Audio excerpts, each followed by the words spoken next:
13, 16 thì mình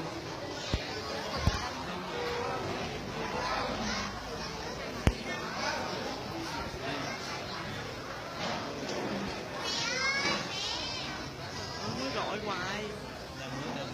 Có đi gì này mà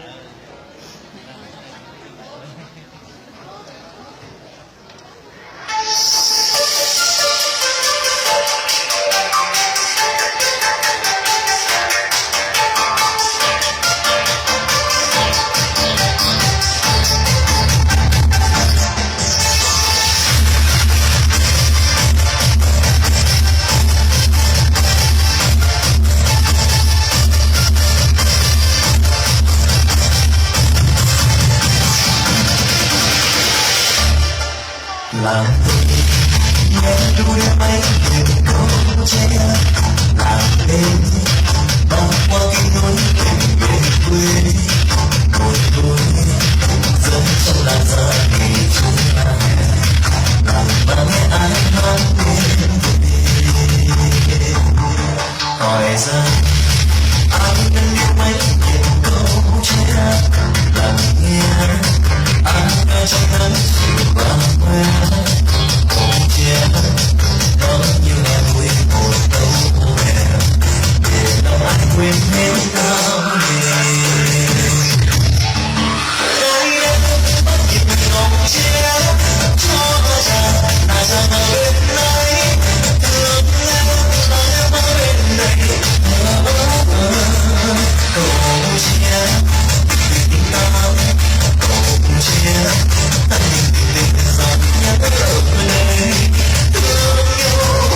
mà thương nhau cởi áo cho về nhà mẹ hỏi qua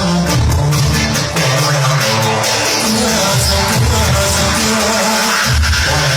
sẽ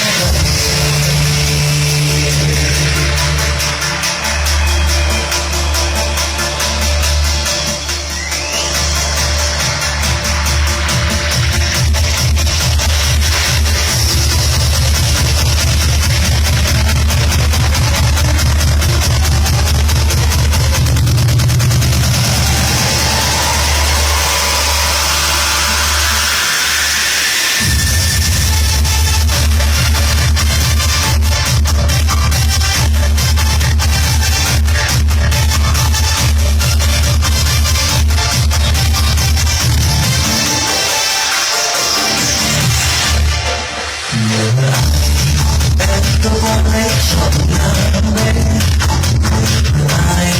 ai đến một lúc về ngoài hiên cầu ơi ai đến tình dễ dài ở miền lòng tôi đôi cánh chim chiều chân tôi sẽ nhớ cùng câu duyên cầu ơi ai tôi biết chiều tận biên lòng mong cho sự sống